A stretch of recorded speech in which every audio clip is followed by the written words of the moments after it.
Bonsoir mesdames, bonsoir mesdemoiselles, messieurs, bonsoir. Après un séjour d'une semaine à Addis Abeba en Éthiopie où il était parti sur la pointe des pieds pratiquement, Félix Tshisekedi est de retour en fanfare à Kinshasa.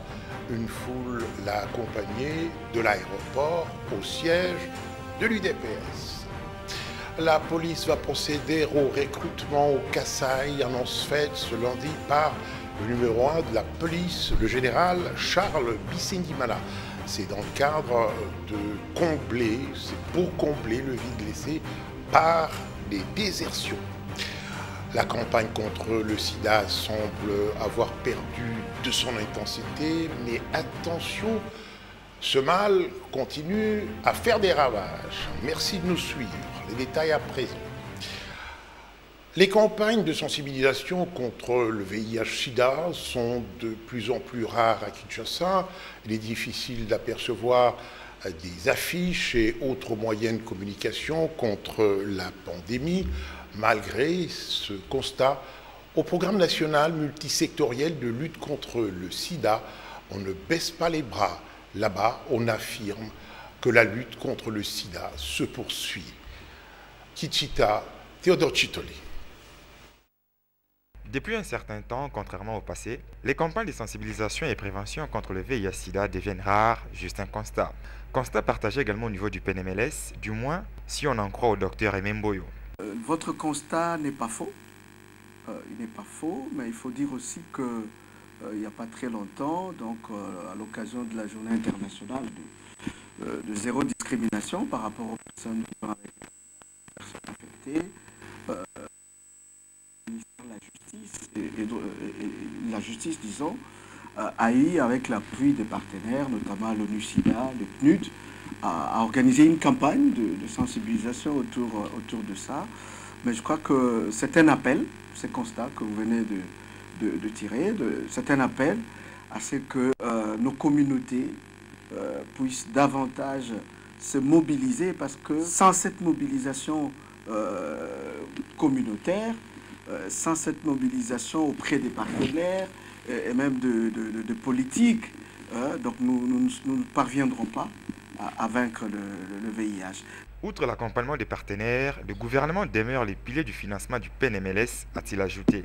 Mais disons que depuis la fin de financement de la Banque mondiale, directement au PNMLS en tant que tel, il faut dire que le premier bailleur de fonds, si je peux m'exprimer comme ça, c'est le gouvernement de la République. Donc le PNMLS aujourd'hui est soutenu, n'est-ce pas, dans les cadres de ressources budgétaires de l'État. Mais il faut dire que ça permet quand même, tant bien que mal, de fonctionner. Le programme national de lutte multisectorielle contre le VIH-Sida entend mettre fin à la propagation de cette pandémie à l'horizon 2030. Ne changez donc pas vos habitudes si vous en aviez.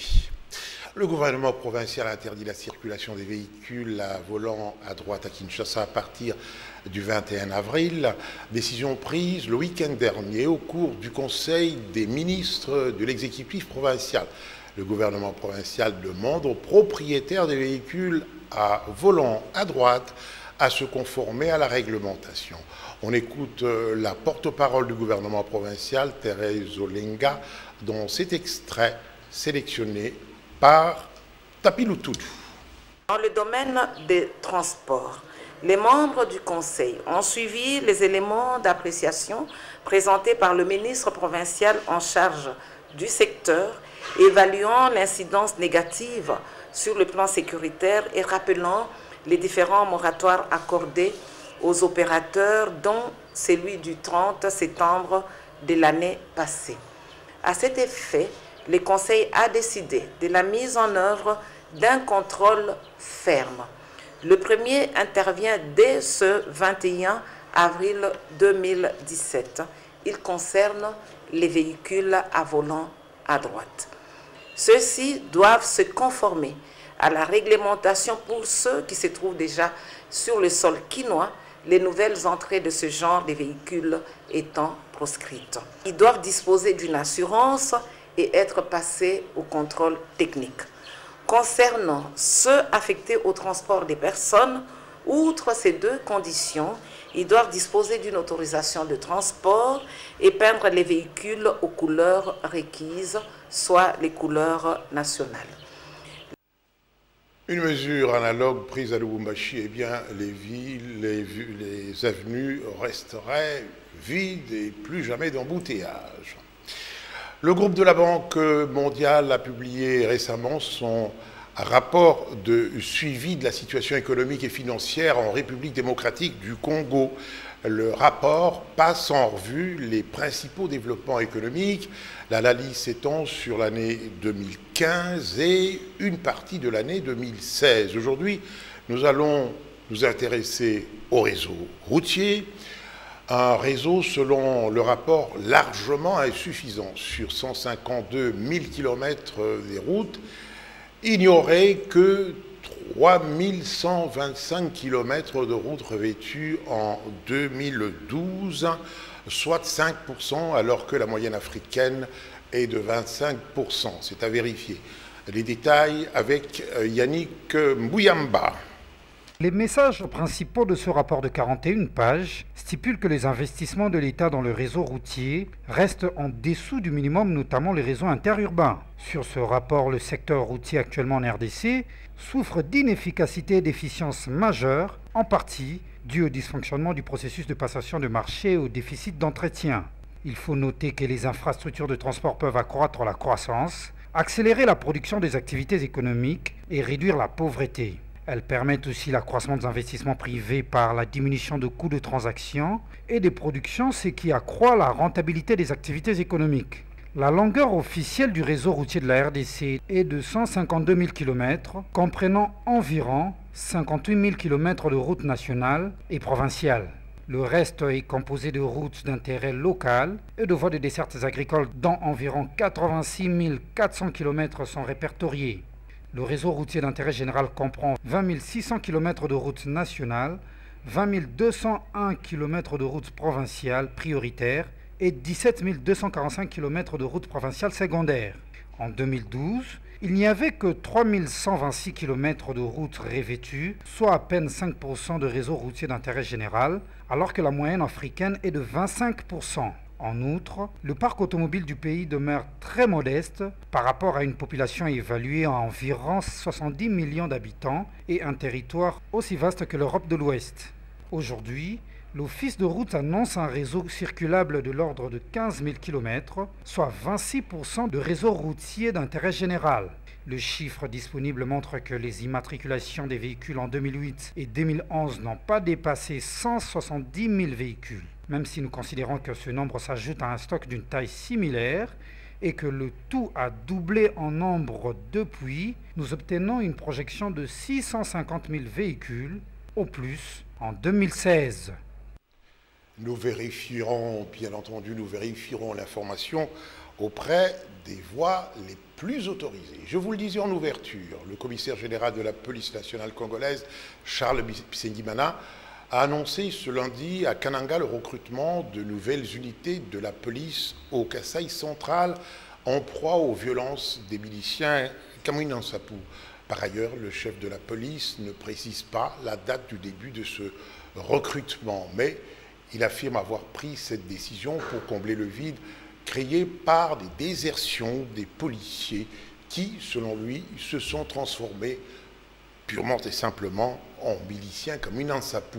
Charles Bisengimana indique que le recrutement seront les personnes recrutées, les éléments recrutés plus exactement, que ces recrues seront formées dans un centre à Kananga même. Cependant, il estime que la page de la crise est aujourd'hui tournée.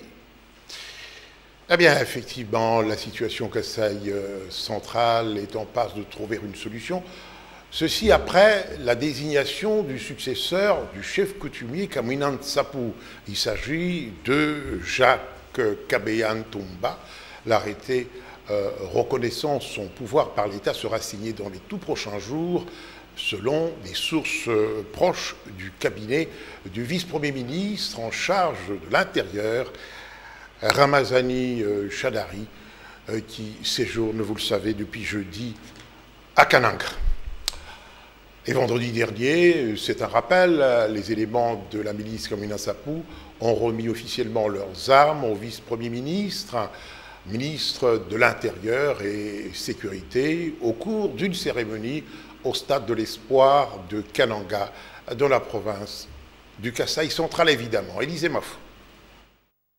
Après plusieurs mois d'atrocités, la paix est enfin de retour dans la province du Kasaï central. C'est grâce aux efforts déployés par le gouvernement central par le biais de son ministre de l'Intérieur et Sécurité qui a fait le déplacement dans cette partie du pays. L'une des preuves est la reddition des miliciens des Kamwina Nsapu vendredi dernier. La milice a remis officiellement les armes à Emmanuel Ramazani Shadari. C'était au cours d'une cérémonie organisée à cette occasion au stade de l'Espoir de Kananga. Cette cérémonie de séparation des enfants mineurs d'avec les majeurs utilisés par le phénomène que nous connaissons ici, c'est la concrétisation de la volonté du chef de l'État de faire respecter les instruments juridiques tant nationaux qu'internationaux de protection de l'enfant. Ces enfants mineurs qui ont été remis aujourd'hui à l'UNICEF, qui va les encadrer pour leur réintégration dans la société, demain ils seront donc utiles à ce pays car ils seront acteurs de développement que nous appelons tous de nos voeux. Ainsi donc, au nom du chef de l'État, je souhaite à tous ces enfants bon retour dans la société et je remercie les uns et les autres pour tous les efforts fournis pour leur récupération. La prise en charge de tous les éléments du mouvement qui déposent les armes qu'ils ont utilisées lors de leurs activités. La reconnaissance du pouvoir coutumier institué par le mouvement. Que le gouvernement donne des emplois à tous ceux de nos éléments justifiant un niveau d'études et dont la liste est en annexe. Outre le dépôt d'armes par la milice, Emmanuel Ramazani Shadari a pris langue dimanche avec la famille régnante du chef Kamwina Nsapu, dont le reste du corps ont été exhumés et remis à sa famille pour l'enterrement dans son village natal.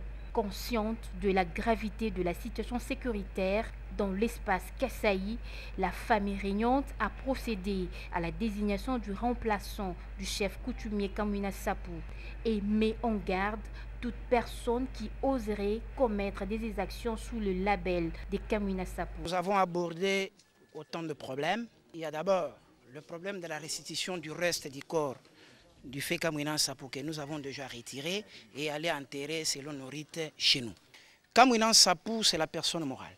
Mais celui qui était décidé à assassiner, c'est Pandi Jean-Pierre Prince. Maintenant, nous voulons la paix. La situation a commencé chez nous. Nous l'avons organisée selon nos rites. Trop, c'est trop. Nous ne pouvons pas accepter que les noms de Kamwina Nsapu soient comme un petit nom, où même celui qui n'a pas la qualité de parler, il parle. Le nouveau chef, c'est mon grand frère. Il s'appelle Kabea Jacques Ntumba Mupala. Il est le fils du fait Kamwina Nsapu Ntumba Mupala qui était décédé en 2011. Pour rappel, le mouvement insurrectionnel des Kamwina Nsapu a débuté il y a cela 9 mois dans l'espace Kasaï. Des actes barbares qui ont été commis ont causé mort d'hommes et destruction des symboles de l'État. Autre chose à présent, parti pratiquement sur la pointe des pieds, la veille de la marche pacifique du 10 dernier, Félix Tshisekedi, président du rassemblement El Limité, a fait un retour officiel. Ce lundi, il a été accueilli à l'aéroport international de Njili par une foule immense et des cadres de l'UDPS. À sa descente d'avion, Félix Tshisekedi a exigé l'application effective de l'accord du 31 décembre. Félix Kilonga, Eric Ndongala. Nous voulons donner une chance à la paix, parce que dans ce pays, on a été trop loin avec les abus. Vous savez qu'il aurait dû y avoir des élections en décembre dernier. Nous avons eu la patience en cherchant à éviter la catastrophe, la mort de nos compatriotes. Et en acceptant l'initiative des évêques, d'aller à un dialogue qui allait nous permettre d'atterrir en douceur et d'ouvrir la voie de sortie, une voie de sortie honorable à M. Joseph Kabila. Le rassemblement n'est pas divisé. Le rassemblement est une force qui a la confiance de nos compatriotes et nous sommes là pour le dire et le démontrer. Donc, bienvenue à cette initiative de bons offices, mais à condition que notre frère Maman Sidikou, qui représente les Nations Unies, qui ont voté cette résolution 2348, l'amène à bien cette mission.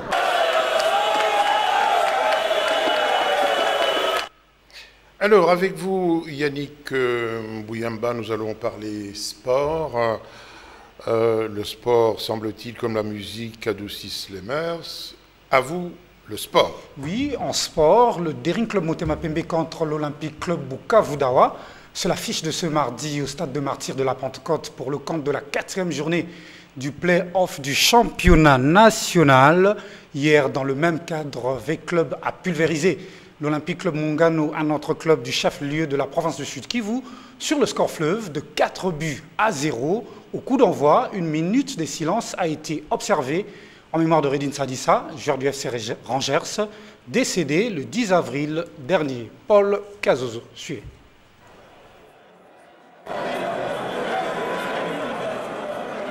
Un match à sens unique que celui entre V-Club et l'OC Mungano de Bukavu. Mungano, résolument défensif, a capitulé sur le score fleuve de 4-0. Les premiers des Dauphins Noirs, signé Yazid Atoubaïmane, en toute aisance sur un service de Mokoko Batezadio à la 2e minute. V-Club double la mise à la 34e minute à l'œuvre.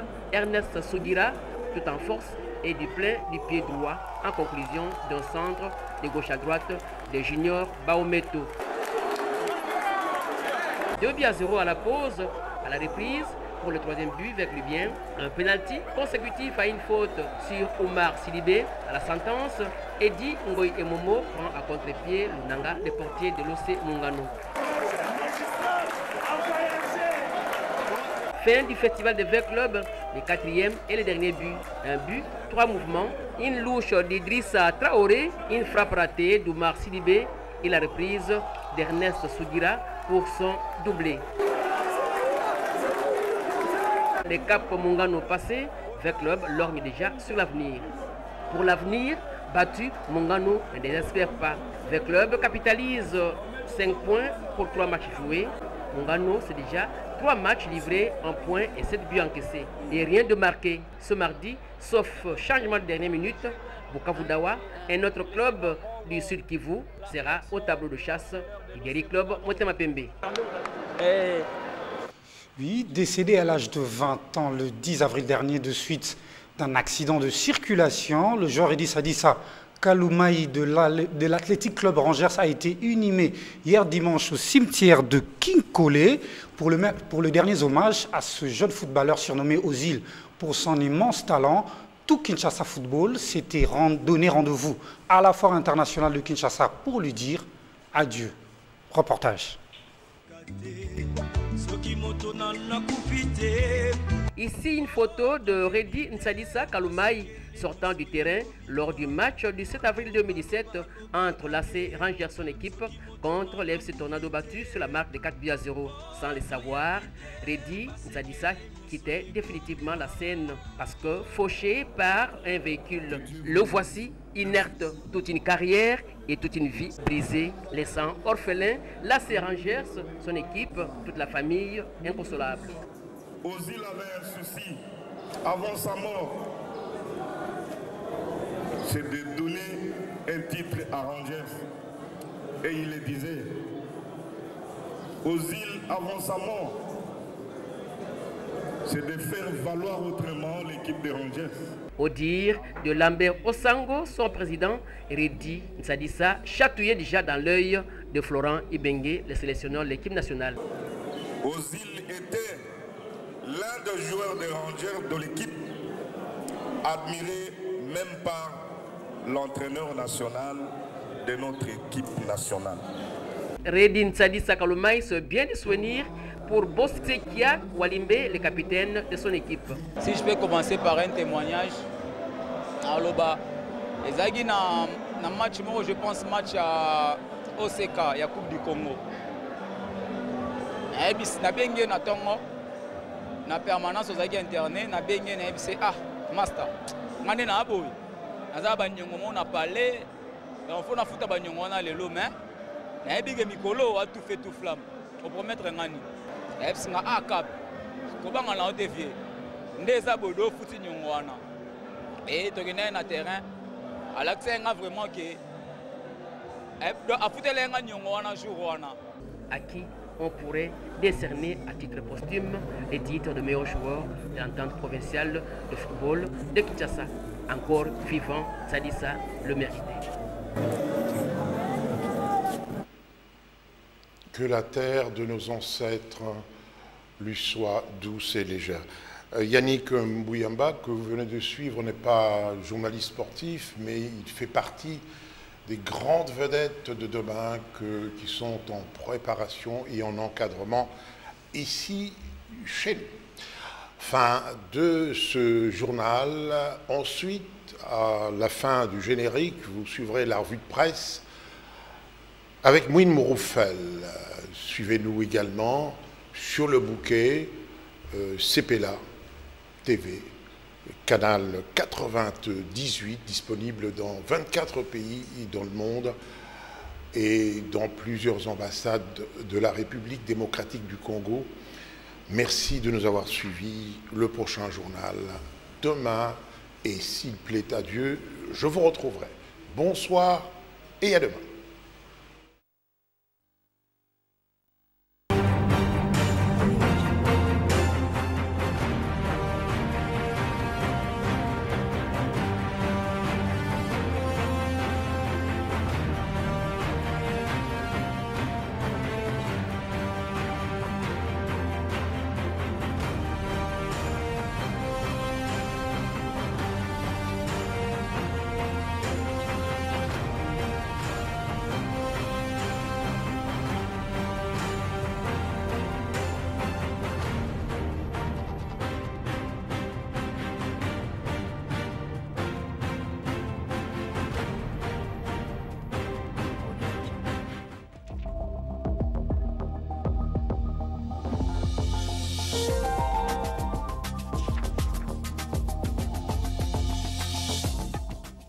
Enfin, la dépouille mortelle du chef traditionnel Kamwina Nsapu, enterré dans ses terres de Bajila Kasanga, après son exhumation à Kananga, où il reposait depuis sa mort en août dernier, comme le renseigne Forum des As. Son successeur a même été installé en la personne de Jacques Kabeya Ntumba, fils de Feu Ntumba à Naglé. À l'occasion, la famille régnante a solennellement décrété la fin des hostilités avant de souligner que ceux qui vont continuer à poser des actes criminels et terroristes n'engagent pas celle-ci. Déclaration de Kasuku, actuel chef de la famille régnante venu du territoire de Dibaya. Curieusement, le journal élève en exploit la reddition de la milice et la met au compte des 100 jours du gouvernement sortant de Sami Badibanga, avec ce commentaire que je cite. Jusqu'au crépuscule du gouvernement Badibanga, le vice-premier ministre Chadari aura donné la pleine mesure de son efficacité, au point de signer le dernier haut fait du gouvernement en affaires courantes, à savoir l'épilogue du feuilleton Kamwina Nsapu, un dossier au mieux, une patate chaude qu'Emmanuel Chadari a su mastiquer avant de l'ingérer avec doigté. Fin de citation. À ce propos, le palmarès renseigne que l'ex-premier ministre serait pressenti vice-premier ministre, mais des négociations seraient en cours afin de déterminer la charge ministérielle qui lui serait confiée, à prendre bien sûr avec les pincettes d'usage. La tempête des tropiques n'applaudit pas des quatre mains, loin s'en faut. Le journal proche de l'opposition voit plutôt dans le phénomène Kamwina Nsapu une menace pour l'Angola qui craindrait pour sa sécurité. C'est ainsi que le journal annonce que le président angolais vient de dépêcher des émissaires à Kinshasa pour débattre de mesures à prendre contre la présence de ces miliciens près de la frontière que partagent les deux pays. Selon l'expertise, Bruno Tshibala rassure déjà les Congolais, curieux tout de même dans le chef d'un premier ministre dont le cabinet reste encore fantomatique.